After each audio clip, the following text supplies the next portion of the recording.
சேலத்தில் பாமக செயற்குழு மற்றும் பொதுக்குழு கூட்டம் நடத்த தடை விதிக்க கோரி காவல் ஆணையர் அலுவலகத்தில் அன்புமணி தரப்பு சார்பில் மனு அளிக்கப்பட்டுள்ளது.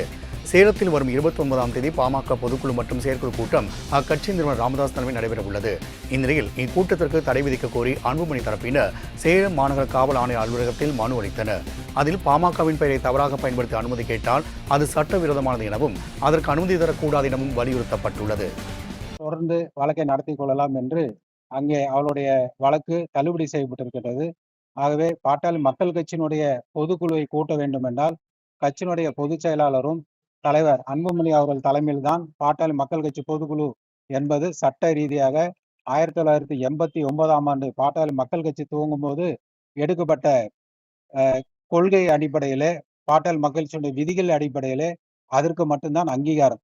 அவரை தவிர வேற யார் இந்த பொதுக்குழுவை கூட்டினாலும் அது பாட்டாளி மக்கள் கட்சியை கட்டுப்படுத்தாது, அது செல்லாது.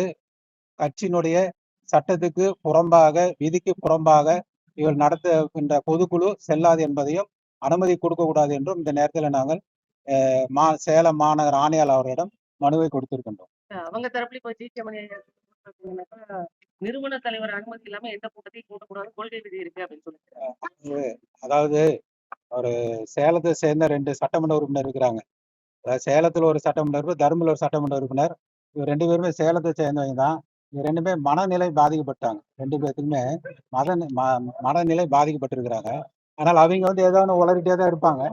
நாம என்ன சொல்றோம் அப்படின்னு சொன்னோமா, இது முழுக்க முழுக்க கட்சியினுடைய விதி எல்லாம் அவங்களுக்கும் தெரியும், எல்லாமே தெரியும். 1989ஆம் ஆண்டு விதிகள்ல தெளிவா சொல்லுது, பாட்டாளி மக்கள் கட்சியினுடைய பொதுக்குழு கூட்டத்துக்கான அதிகாரம் தலைவருக்கு மட்டும்தான். நிறுவனர் அதுல பங்கேற்கலாம், அவர் ஆலோசனை செய்யலாமே தவிர அவர் அனுமதி பெற்றுதான் பொதுக்குழு நடத்த வேண்டும் என்று எங்கேயுமே இல்லை. 2வது, கட்சியினுடைய தலைவர் பாட்டாளி மக்களுடைய தலைவரோ பொதுச் செயலாளரையோ நியமனம் செய்யக்கூடிய அதிகாரம் பொதுக்குழுக்கு மட்டும்தான்.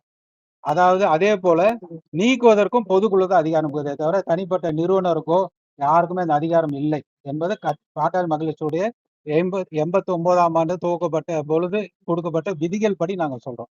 இதுல முழுமையா தேர்தல் ஆணையம் பொதுக்குழுவால் தேர்ந்தெடுக்கப்பட்ட தலைவர் அவர் தான் அப்படிங்கிறத கொடுத்துட்டாங்க. அது ஏற்கனவே நாங்க கூட்டின அந்த பொதுக்குழுவுல அந்த ஓராண்டு நீடிக்கணும்னு சொல்லி சென்னை மகாபலிபுரத்துல சென்ற ஆண்டு நாங்க நடந்த பொதுக்குழுவுக்கு இவர்கள் உயர்நீதிமன்றத்துக்கு சென்றாங்க. பத்திரிகையாளர் எல்லாருக்கும் தெரியும். இந்த பொதுக்குழு நடத்துவதற்கு அனுமதி கொடுக்க கூடாது என்று சென்னை உயர்நீதிமன்றத்தில் வழக்கு தொடர்ந்தாங்க. அந்த வழக்கம் தள்ளுபடி செய்யப்பட்டு நீங்க இந்த கூட்டத்துக்கு தடை விதிக்க முடியாது, நீங்க நேரடியா சிவில் நீதிமன்றத்துக்கு செல்லுங்கன்னு சொல்லிட்டாங்க. அதுக்கப்புறம் தேர்தல் ஆணையம் பாட்டாளி மக்களுடைய தலைவராக அன்புமணி அவர்களையும், பொதுச் செயலாளர் வடிவேல் ராவன் அவர்களையும், பொருளாளராக திலகபாமா அவர்களையும் நியமனித்த கடிதம் ஏற்கனவே கொடுத்துட்டாங்க. இதை எதிர்த்துதான் டெல்லி உயர்நீதிமன்றத்துல அவங்க வழக்கு தொடர்ந்தாங்க.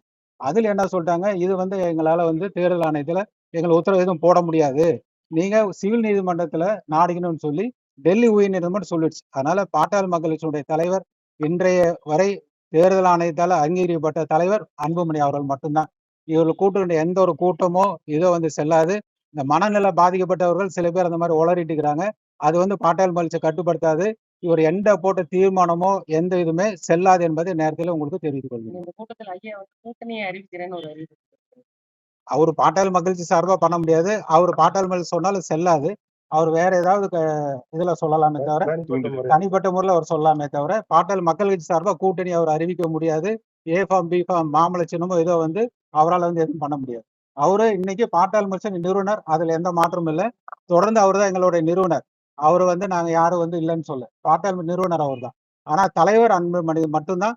அவர் சொல்றது, அவர் தலைமையில் நடக்கின்ற பொதுக்குழு மட்டும்தான் தேர்தல் ஆணையத்தால சட்ட ரீதியான பாட்டாளி மகிழ்ச்சியினுடைய விதிகள் படி செல்லும் என்பதை நேரத்தில் சொல்றோம். இவர்கள் திங்கட்கிழமை கூட்டுகின்ற பொதுக்குழு செல்லாது என்பதை நேரத்தில் மீண்டும் ஒரு முறை உறுதி செய்கின்றோம்.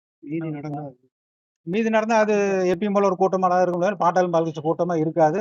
அதுல கொடியோ பச்சையோ பயன்படுத்தக்கூடாது. அது மீறி சென்னா சட்டத்துக்கு விதிகளுக்கு மீறாக பண்றாங்க, நடவடிக்கை எடுக்கணும்னு ஆணையாளர்கிட்ட மனு கொடுத்துருக்கோம்.